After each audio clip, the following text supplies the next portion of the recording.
My name is Adeline Spencer. I'm 25 years old, and last month my grandmother handed me a sealed envelope that destroyed everything I believed about my family. For as long as I can remember, my parents called me adopted in spirit. Their way of explaining why my brother got birthday parties while I got chores, why he got a car while I got silence, why he was celebrated, and I was invisible. I believed them. For 25 years, I believed I wasn't really theirs. Then, on my birthday, which my family had conveniently turned into my brother's MBA graduation party, Grandma pulled me aside, pressed that envelope into my hands, and whispered, "Don't open this at home." I sat in my car for an hour. When I finally read the first line, I whispered out loud, "No way." Before I tell you what was inside, please take a moment to like and subscribe. But only if this story genuinely resonates with you. Drop your location and local time in the comments. I'd love to know where you're listening from. Now, let me take you back to where it all began. To the first time my father looked at me and said I wasn't really his. I grew up in a colonial-style house in suburban Connecticut. 4 bedrooms, white shutters, a wraparound porch that looked like something out of a magazine. My grandmother Eleanor bought it for my parents as a wedding gift. It was the kind of house that whispered old money, even if we didn't have much of it ourselves. There's a family portrait hanging in the living room. I'm in it, technically, but if you look closely, you'll notice I'm standing at the edge of the frame, half a step behind everyone else, like an afterthought, like someone the photographer almost forgot to include. The first time I heard the phrase adopted in spirit was when I was 8 years old. It was a Tuesday. I remember because my birthday had been the Saturday before, except we hadn't celebrated it. My brother Derek had a soccer tournament that weekend, and Dad said his game was a team commitment. My birthday was just a day. Mom promised we'd celebrate the following week. That week never came. So on that Tuesday, sitting at the dinner table, I asked a simple question. Why does Derek get the bigger bedroom? Dad didn't even look up from his steak. Because Derek is different, Adeline.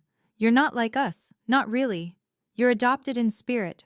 We chose to keep you, but that doesn't mean you're entitled to the same things as your brother. I was 8.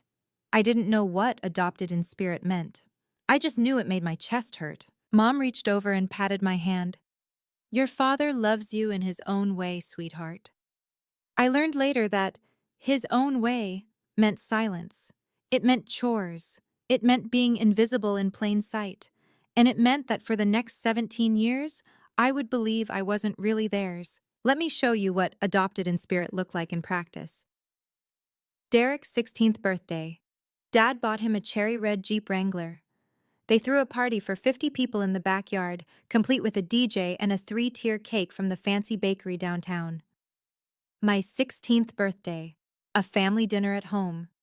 A sheet cake from Costco with my name misspelled, Adeline, because Mom was in a rush. Dad forgot he had a work dinner and didn't make it back in time. I blew out the candles alone while Mom scrolled through her phone. When Derek left for college, both my parents flew out to help him move into his dorm. They rented a U-Haul. They took 3 days off work. They cried at the airport. When I left for college, a school I'd gotten into on a scholarship because they refused to pay, Mom handed me a bus ticket and said, "You can manage, right? Derek needs the car this weekend." I managed. For Derek's high school graduation, Dad gave him a Rolex. Not a cheap one, the kind with the gold band that catches the light just right.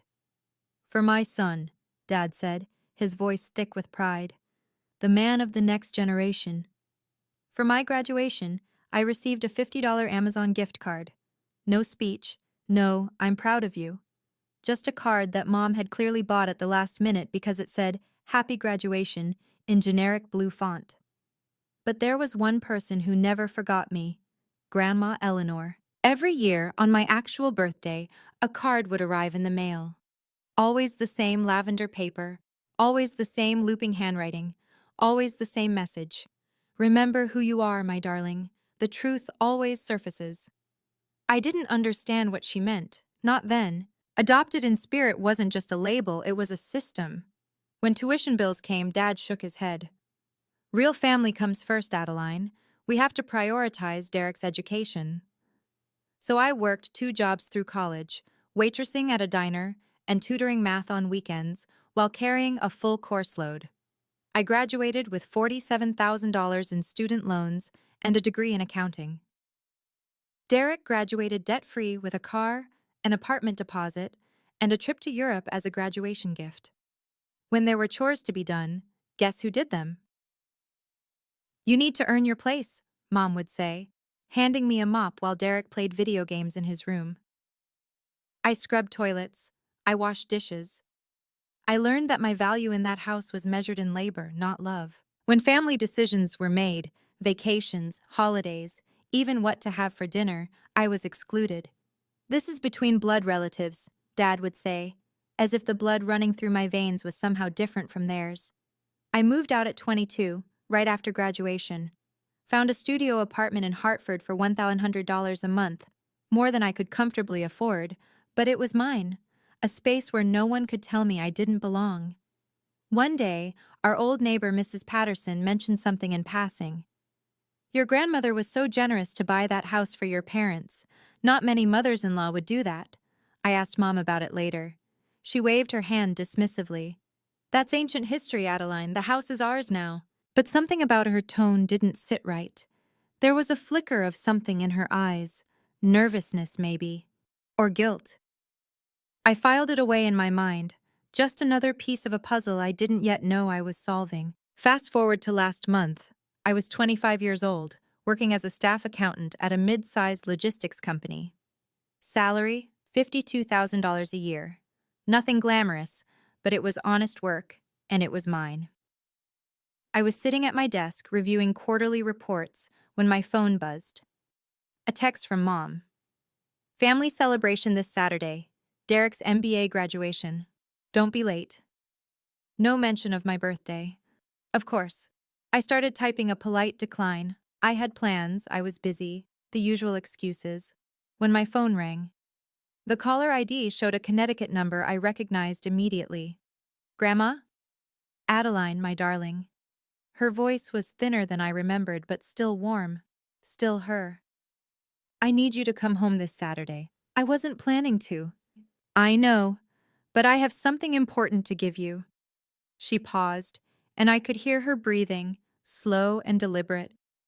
It's been 25 years in the making. Something in her voice made my stomach tighten. What do you mean?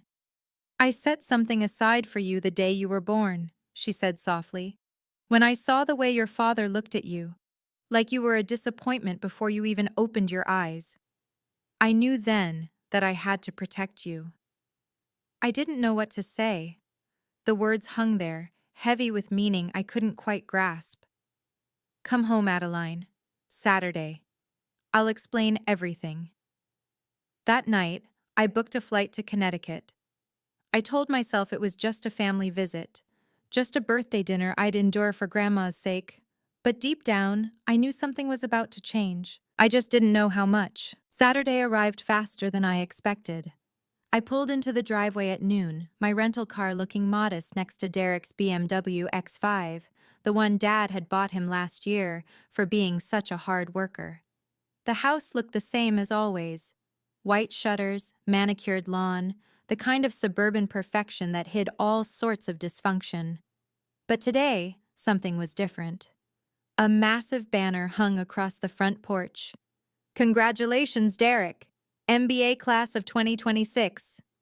No mention of my birthday, not even a footnote. Inside, the house was chaos.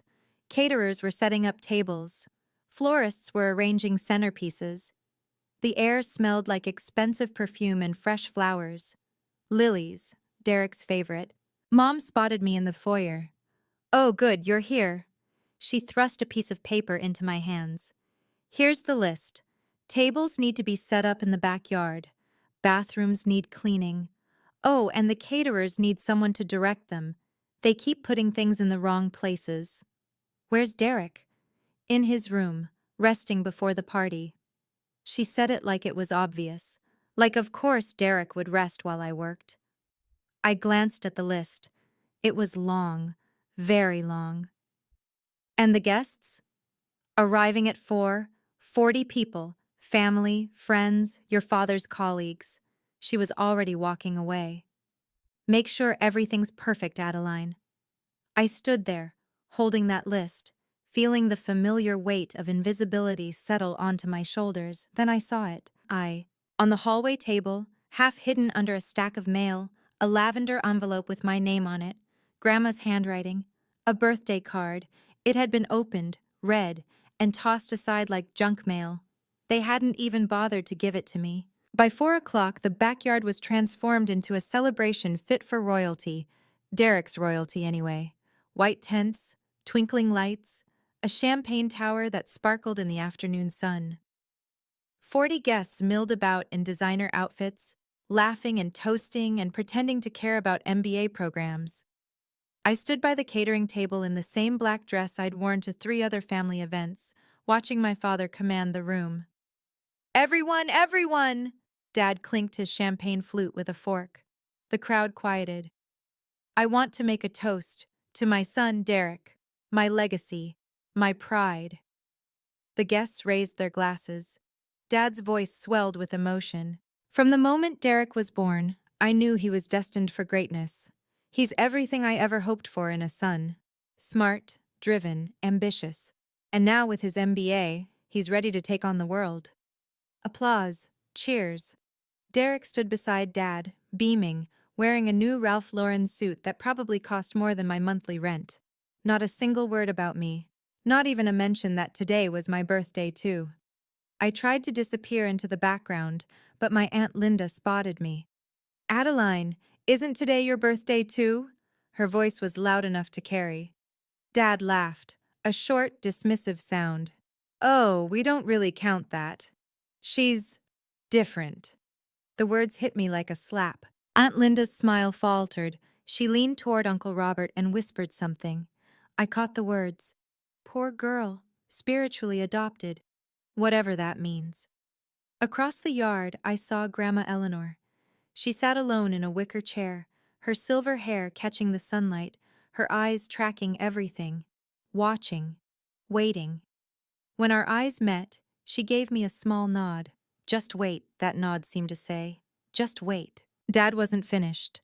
He clinked his glass again, and the crowd fell silent for what he clearly considered his grand announcement. "Now, I want to share some exciting news about our family's future." He put his arm around Derek's shoulders.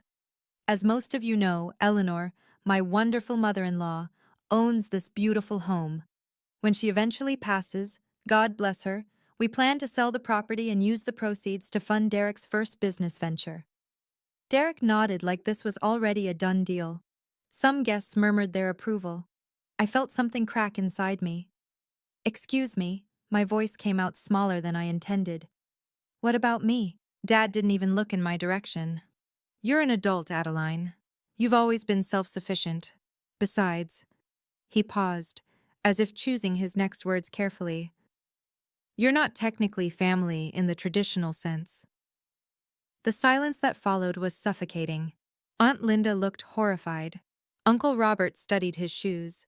A few guests exchanged uncomfortable glances. And me? I stood there, champagneless, because apparently they'd run out before reaching me, feeling the full weight of 25 years crash down at once.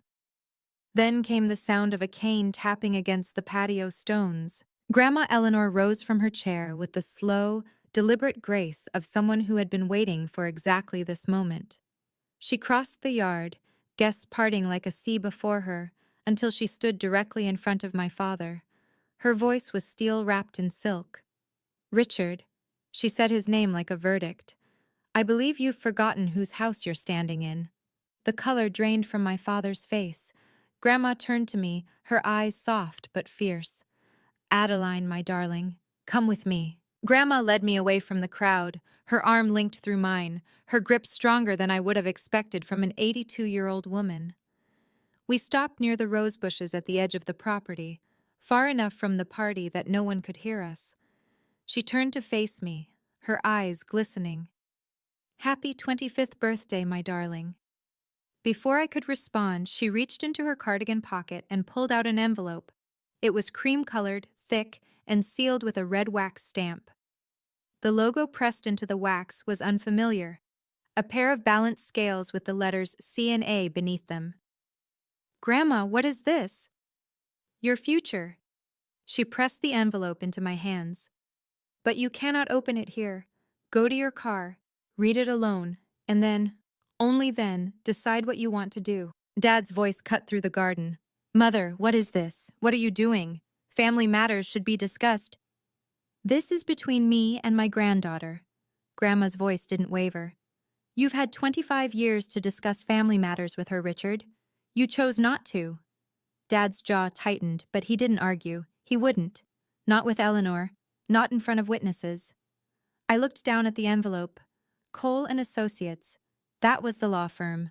I recognized the name. Grandma had mentioned them once, years ago, when she was talking about getting her affairs in order. "Go, Adeline." Grandma squeezed my hand. "I'll handle things here." I walked to my car in a daze. The sounds of the party faded behind me. The envelope felt heavy in my hands, heavier than paper should feel. I sat in the driver's seat for an hour, just staring at it. Whatever was inside, I knew it would change everything. The sun had begun to set by the time I finally broke the seal. My hands were shaking. The wax cracked under my thumbnail, and I slid out the contents. 3 documents, each one more official looking than the last. The first was a birth certificate. Not a copy, the original, with the raised seal of the state of Connecticut and signatures that had faded slightly with age. The second was a thick legal document, at least 15 pages, with headers that read, "Irrevocable Living Trust," and a date from 1999, the year I was born.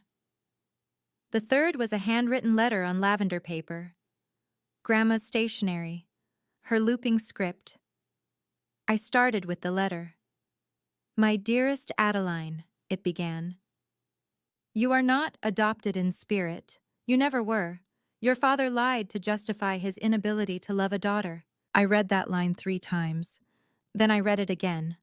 Something between a laugh and a sob escaped my throat, not because it was funny, but because I had spent 25 years believing a lie that was never even properly constructed.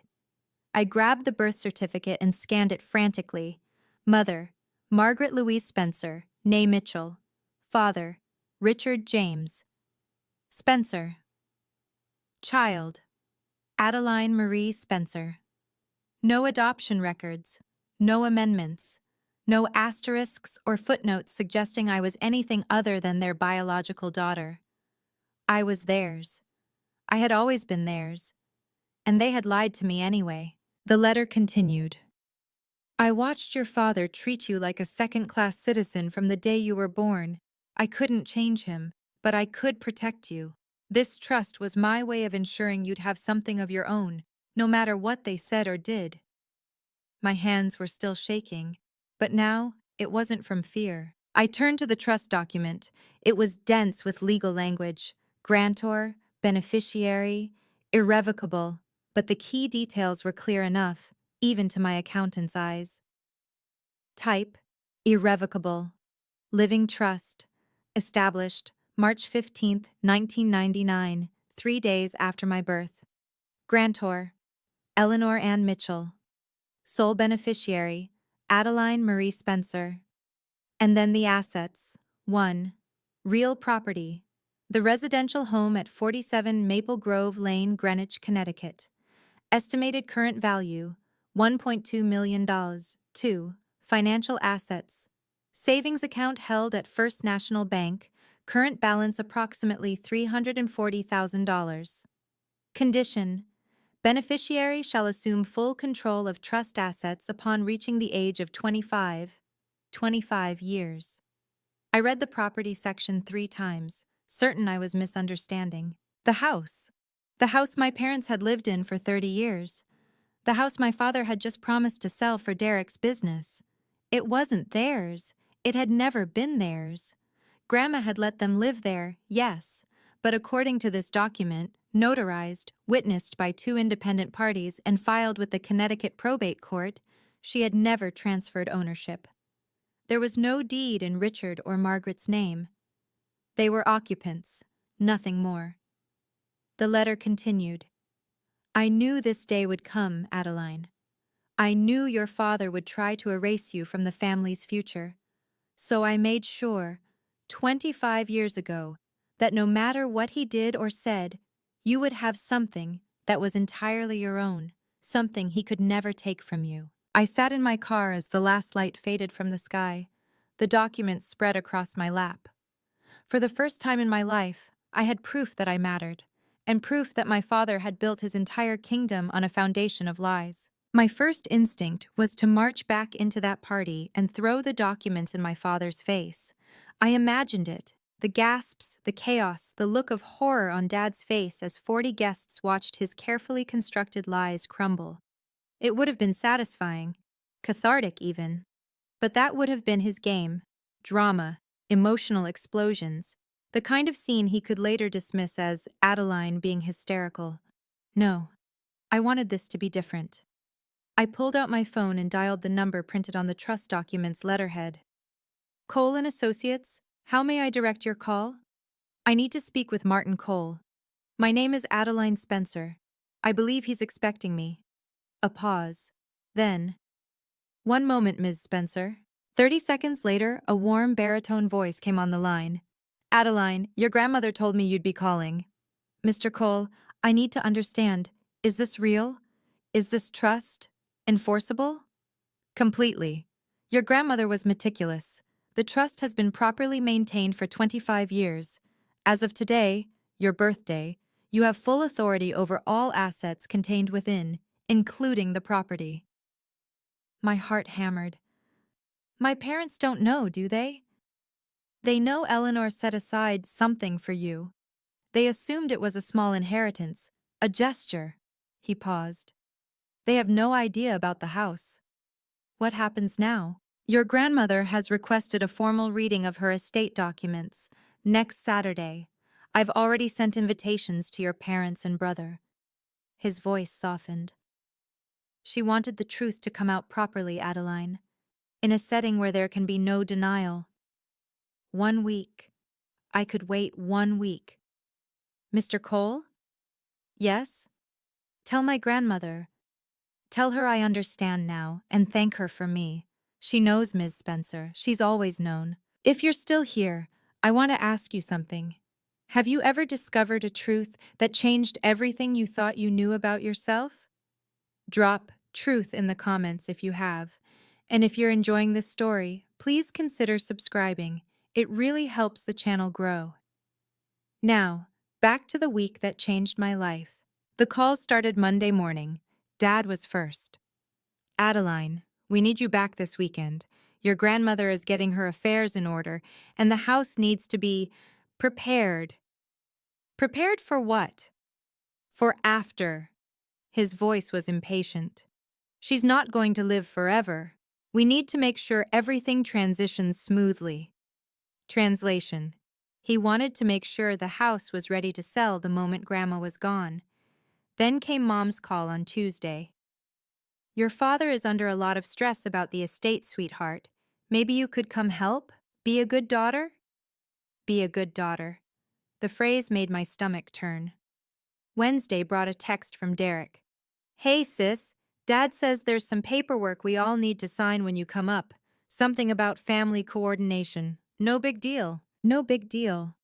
I called Mr. Cole that afternoon. They want me to sign something, a family asset acknowledgement form. His voice sharpened.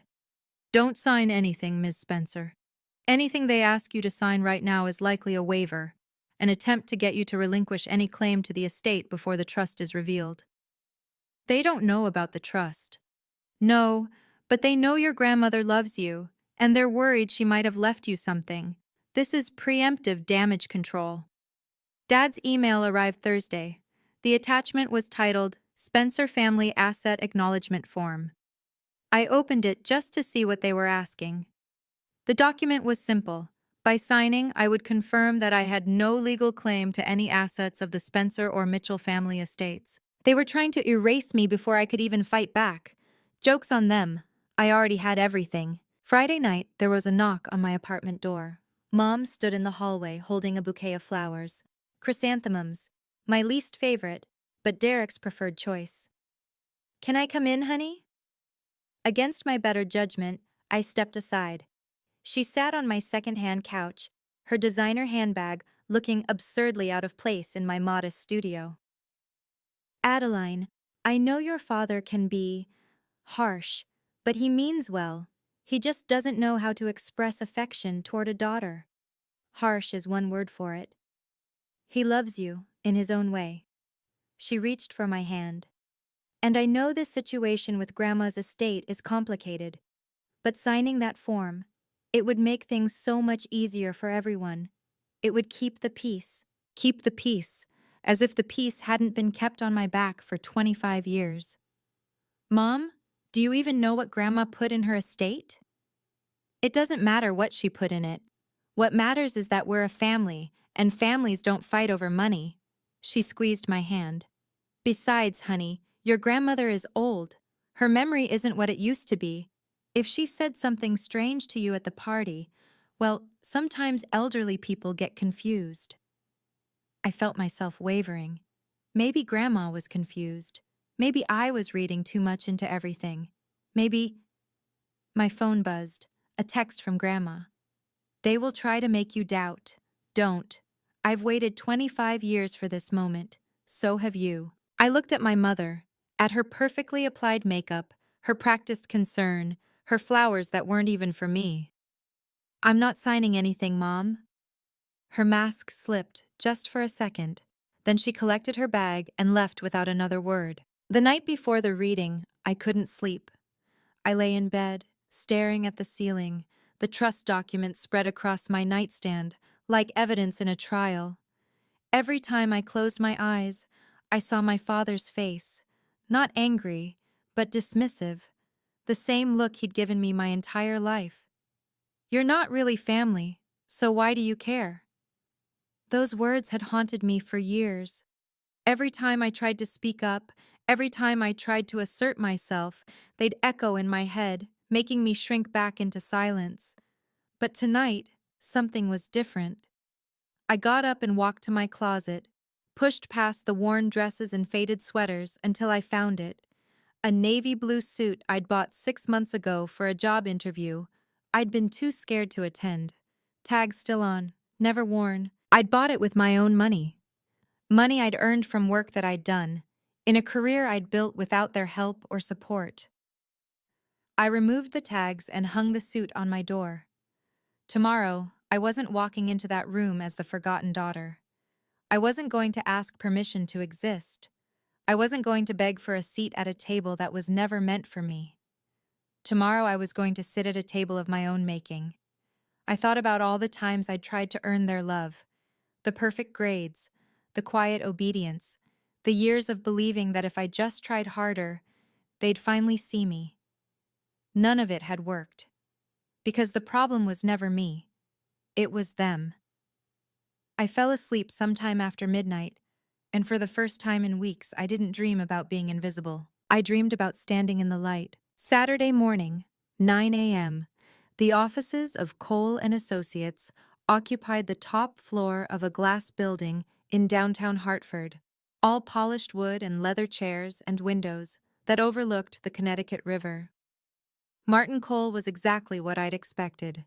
Silver-haired, sharp-eyed, with the calm demeanor of a man who had seen 1,000 family disputes and knew exactly how this one would end. Ms. Spencer, he shook my hand warmly. Your grandmother speaks very highly of you. Is she here? No. She's not feeling well enough to attend in person, but she's authorized me to act on her behalf.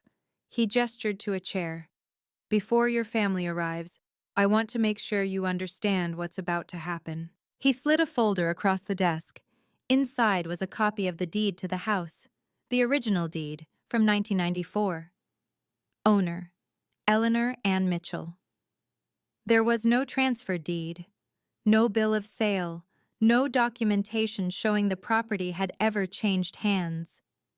Your parents have been living in that house for 30 years, Martin said, but they've never owned it. Your grandmother allowed them to stay, But she deliberately kept the title in her name.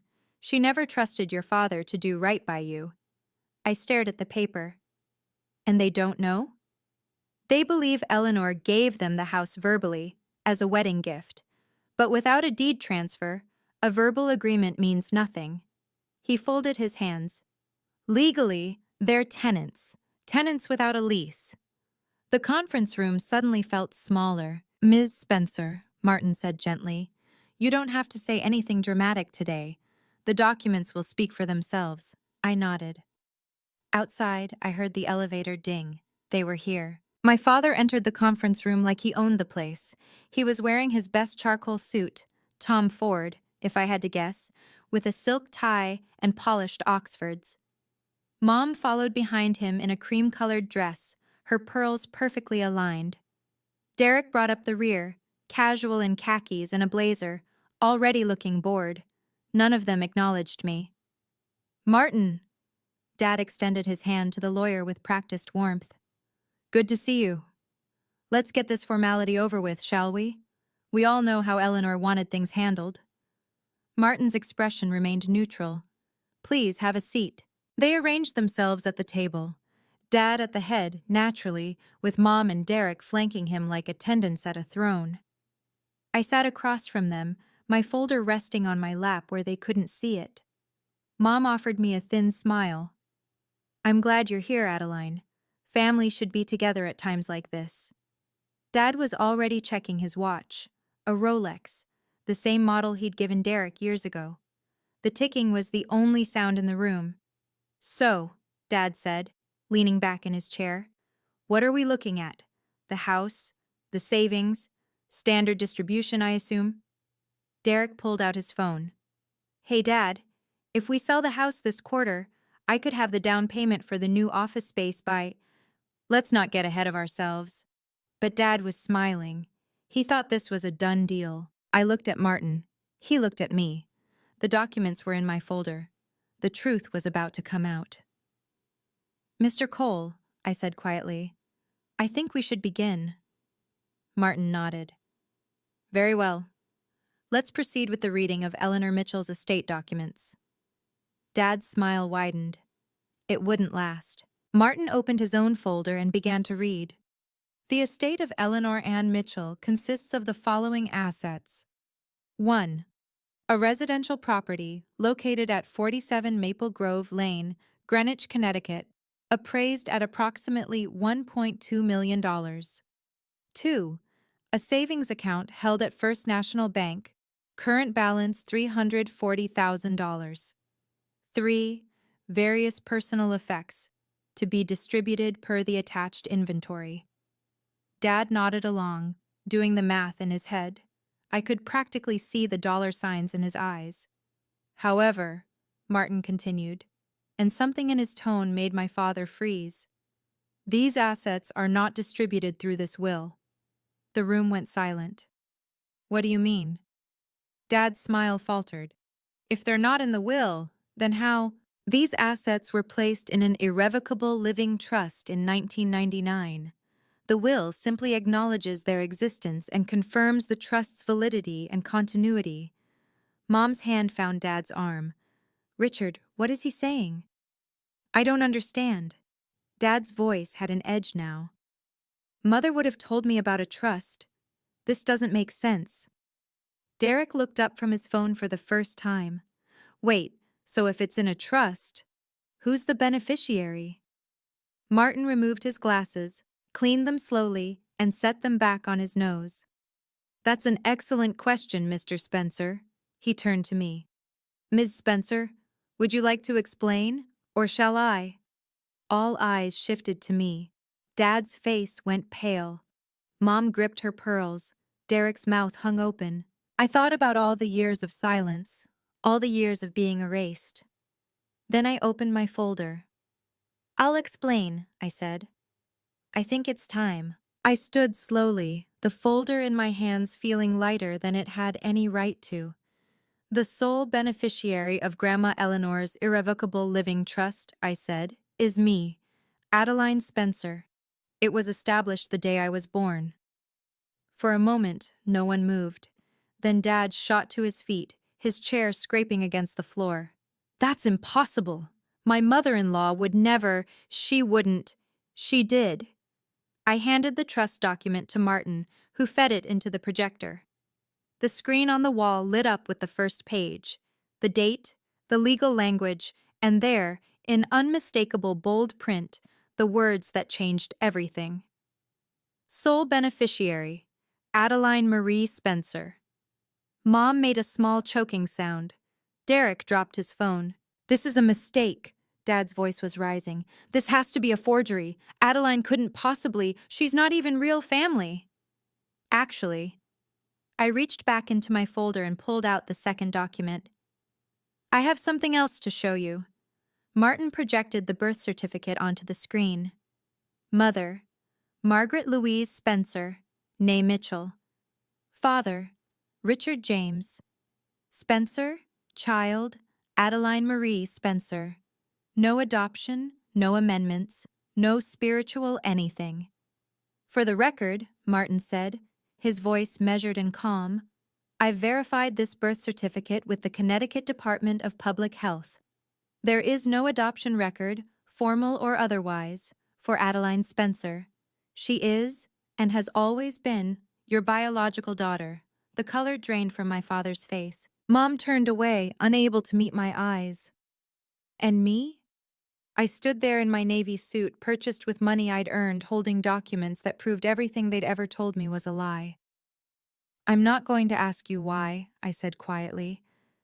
I stopped needing your approval years ago. This is fraud. Dad slammed his hand on the table. I don't know what you've done, Adeline, but this manipulation, this isn't going to stand. His face had gone from pale to crimson. Veins bulged at his temples. This was the father I remembered from childhood, the one who used anger to control, who raised his voice to end conversations. But I wasn't 8 years old anymore. It's not manipulation, Dad. It's documentation. I kept my voice level. Notarized, witnessed, filed with the Connecticut probate court 25 years ago, before you even started telling me I wasn't really yours. Richard. Mom's voice was barely a whisper. Richard, please. Stay out of this, Margaret! He turned on me, finger pointed like a weapon. You think you're clever? You think you've won something? That house belongs to this family. It belongs to Grandma, I said. And now, it belongs to me. Derek finally found his voice. Wait, so the house, the money Dad promised me for my business, none of that is ours? It was never yours to begin with, Martin's voice cut through the chaos. The property was never transferred to Mr. and Mrs. Spencer. They've been occupying it at Eleanor's discretion, without formal ownership. That's ridiculous, Dad sputtered.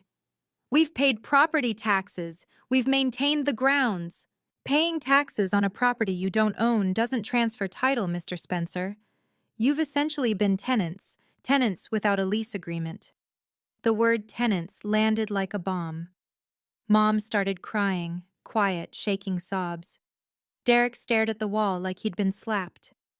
And Dad looked at me with an expression I'd never seen before.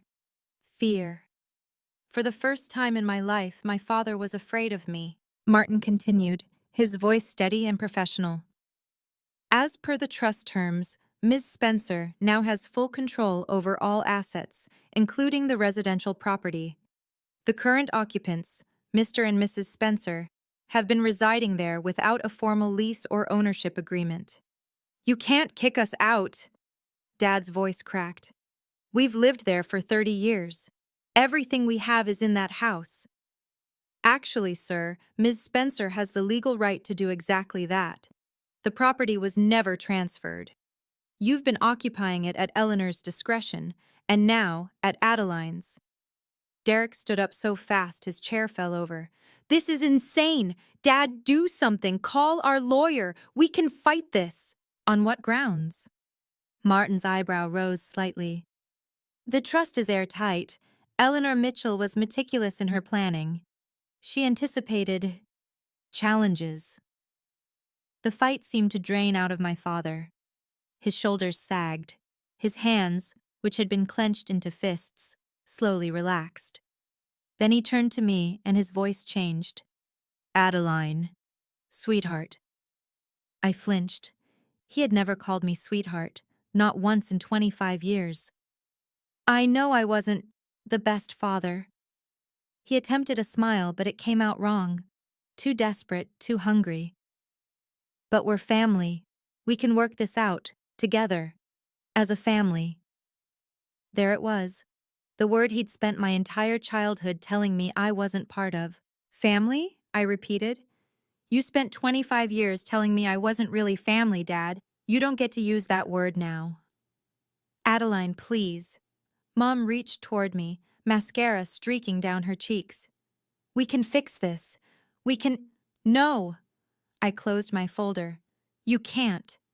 And for the first time in my life, I didn't feel guilty for saying no. I took a breath. The room was silent except for Mom's quiet crying and the faint hum of the air conditioning.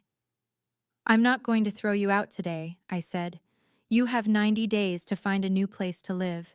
That's more consideration than you ever gave me. Dad's jaw tightened. 90 days? After everything we've done for you? Everything you've done for me? I almost laughed. You told me I was adopted in spirit so you could justify ignoring me. You made me pay for my own education while Derek got everything handed to him. You scheduled my birthday as my brother's graduation party. I paused. What exactly have you done for me, Dad? He had no answer. Mom tried one more time. Adeline, please. I know things weren't perfect, but I'm your mother. I love you. Then why didn't you protect me? The words came out sharper than I intended. You stood there for 25 years while he treated me like a mistake. Your love didn't come with action, Mom, and I'm done accepting words without proof. Derek made one last attempt. Come on, Addie, this isn't fair. You were supposed to get the money from selling a house that was never yours. I met his eyes. That's on them, Derek, not me. I gathered my documents and turned to Martin. Thank you, Mr. Cole. I believe we're finished here. Indeed we are, Ms. Spencer. He stood and shook my hand. I'll have the transition documents prepared by end of week. I walked out of that conference room without looking back. 25 years of silence. 25 years of believing their lies. It ended today. A week after the reading, Martin called me back to his office. Your grandmother asked me to give you this separately, he said, sliding another lavender envelope across his desk. She wanted you to read it after the dust settled. I opened it carefully, recognizing Grandma's familiar handwriting immediately. My dearest Adeline, if you're reading this, then the truth is finally out. I imagine your father didn't take it well. He never did handle losing control gracefully. I want you to understand something about Richard. It doesn't excuse what he did. Nothing excuses that. But it might help you make sense of it. Your father had a sister once. Her name was Catherine. She died in a car accident when she was 19, long before you were born. Your grandfather's response was cold. He said, losing a son would have been a real tragedy. She was just a girl. I stopped reading. My throat felt tight. Richard grew up believing that daughters were worth less than sons.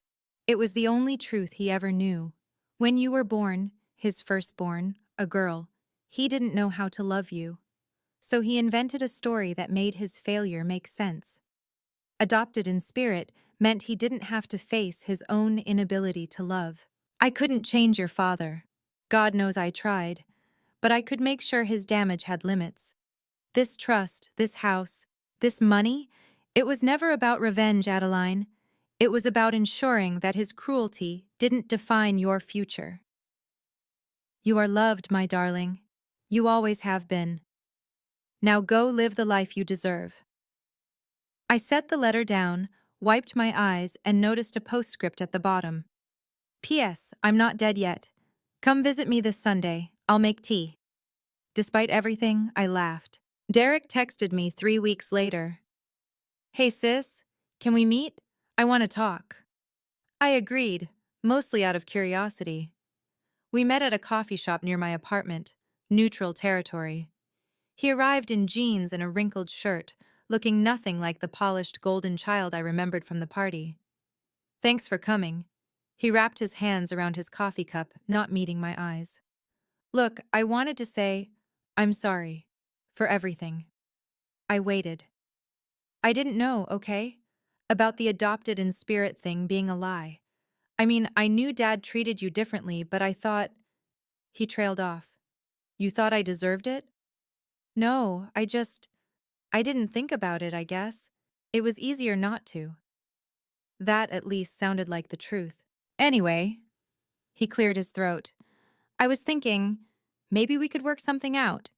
Like, you could keep the house, obviously, but maybe, I don't know, a small loan? For the business? I'll pay you back, I swear. And there it was. The apology that wasn't an apology. The reconciliation that was really a transaction. Derek, I set down my cup. If you ever genuinely want to rebuild a relationship, not as a deal, not as a transaction, you know where to find me. But that starts with you acknowledging what happened, really acknowledging it, not asking for money. His face fell. Come on, Addie. We're still family, right? What's a little help between siblings? We're siblings who barely know each other because your father taught you I didn't matter. I stood up. When you're ready to change that, really change it, call me. Until then, I think we're done here. I left him sitting there with his cold coffee and his unlearned lessons. Some people take longer to grow up than others. 90 days passed faster than I expected. On day 89, a moving truck pulled up to 47 Maple Grove Lane. I wasn't there. I didn't need to be. But the neighbor, Mrs. Patterson, called to tell me about it. Your parents are loading everything into boxes, she said. Your mother's been crying all morning. Your father won't talk to anyone. They moved into a 2-bedroom apartment in downtown Hartford. Rent, $1,800 a month. A far cry from the 4-bedroom colonial they'd called home for 3 decades. Derek's business plans collapsed without the promised capital. Last I heard, he'd taken a job as a sales associate at a car dealership, commission-based, entry-level. The BMW was repossessed 2 months later. As for me, I kept the house. I walked through the rooms where I'd once felt invisible and decided to make them mine. New paint on the walls, new furniture. The family portrait came down. In its place, I hung a photo of me and Grandma Eleanor, taken the Sunday after the reading, both of us laughing over tea. I used part of the trust savings to pay off my student loans, every cent of the debt I'd accumulated while Derek got a free ride. The rest I invested carefully, the way my accounting training had taught me. The house, once a symbol of everything I'd been denied, became my home. A real home. A place where I belonged, because I chose to be there, not because anyone let me stay. And every morning, when I walked through the front door, I passed the spot where that family portrait used to hang, the one where I was always at the edge, almost cropped out. Now there's a new picture there. Just me, standing in the center. Finally where I belong. A year has passed since that day in Martin Cole's office. I'm sitting in the living room now, my living room, watching the sunset through windows I used to wash as a child. The light is golden, the kind that makes everything look softer, kinder. A lot has changed. I got promoted to senior accountant at work. Better salary, better hours, a team that actually values what I bring. I used some of the extra income to buy a small rental property downtown, my first real investment outside of the trust. Grandma Eleanor is still with us, thank God. Her health isn't perfect, but she's stubborn in the best way. We have tea every Sunday now, a tradition that started after the reading and hasn't stopped since. She tells me stories about my mother's childhood, about the woman Margaret used to be before she married my father. I'm not sure what to do with those stories yet, but I'm holding on to them. My parents haven't called. I'm okay with that. Derek texts occasionally. Surface-level stuff. Nothing deep. How are you? Happy holidays. Saw your photo on Facebook. I respond politely but don't engage much. The door isn't closed exactly. It's just not wide open. The person I was a year ago, the one who cleaned bathrooms at her own birthday party while her brother played video games, feels like a stranger now. Not because I've become someone entirely different, but because I finally stopped apologizing for existing. I used to dream about the day my father would tell me he loved me. I used to imagine what it would feel like to hear those words, to know I was enough. I don't dream about that anymore, because I know now I was always enough. I just needed to believe it myself. So that's my story. But before we wrap up, I want to be clear about something. This isn't a revenge story. I didn't destroy my family. I didn't plot their downfall or savor their suffering. I simply stopped accepting a role that was never meant for me, and I claimed what was rightfully mine. The difference matters. If you're listening to this and you've been the forgotten child, the one who got overlooked, undervalued, pushed to the margins of your own family, I want you to hear this. You don't owe loyalty to people who never gave you respect. You don't have to earn love that should have been given freely. And walking away isn't failure. Sometimes it's the bravest thing you can do. I'm not telling you to cut off your family. That's a decision only you can make, and it's not one to take lightly. But I'm telling you this. Boundaries aren't walls. They're doors that you control. You decide who gets in. You decide how far. The best revenge, if you can even call it that, isn't making others suffer. It's building a life so full, so rich, so entirely your own, that their absence becomes a footnote rather than a headline. You are not what they called you. You are not the role they assigned you. You are not the space they tried to shrink you into. You are whoever you decide to be. I spent 25 years waiting for my father to see me. 25 years trying to prove I deserved a seat at his table. Now I have my own table. And there's plenty of room for people who actually want to be there. That's the only kind of family worth having. Before I go, let me tell you where everyone is now. Grandma Eleanor is doing better than her doctors expected. She moved into an assisted living facility near my house, not because she had to, but because she wanted to. I used part of the trust fund to ensure she has the best care available. We still have tea every Sunday. Last week she beat me at Scrabble. Again. Dad took a part-time consulting job because the rent on their new apartment wasn't sustainable on retirement savings alone. The man who used to talk about legacy and inheritance now works weekends to make ends meet.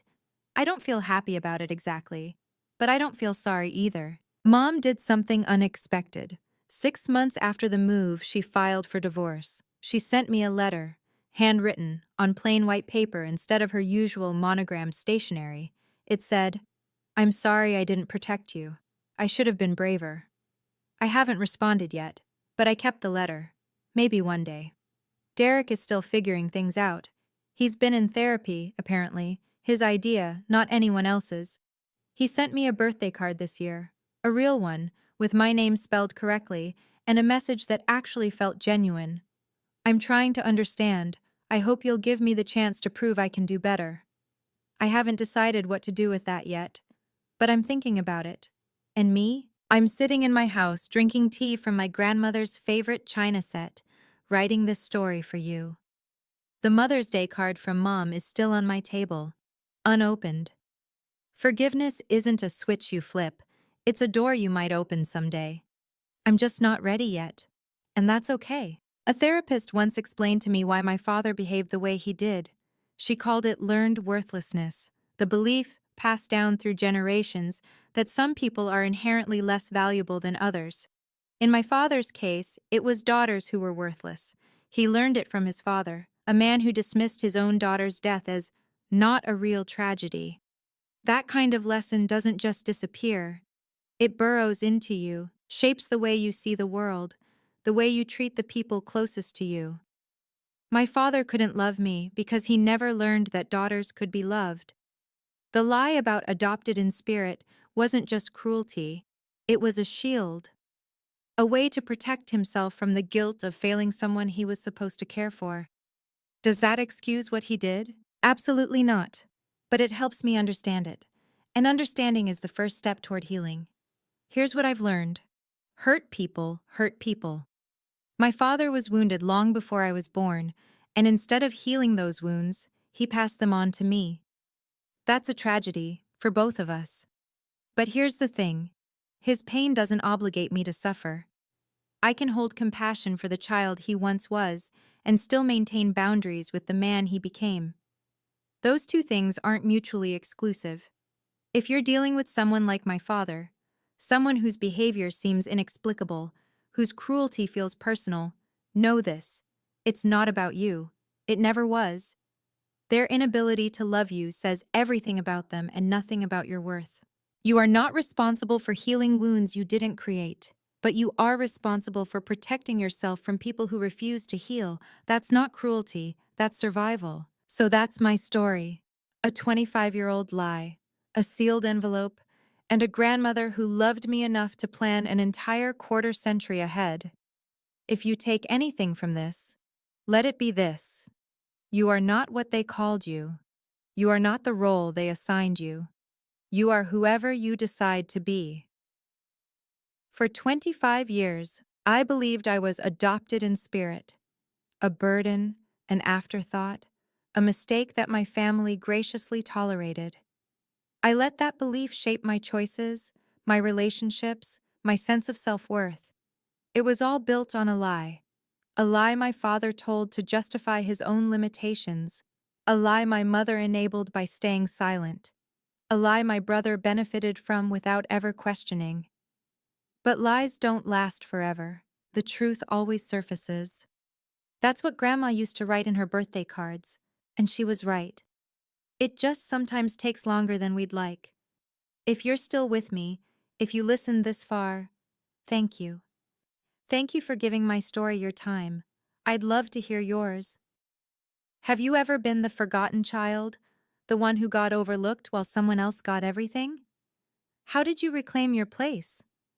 Drop your story in the comments. I read every single one. And if this resonated with you, check out the videos in the description. I think you'll find something there that speaks to you. Until next time, take care of yourself. You deserve it. Not because someone told you so, not because you earned it, just because you exist.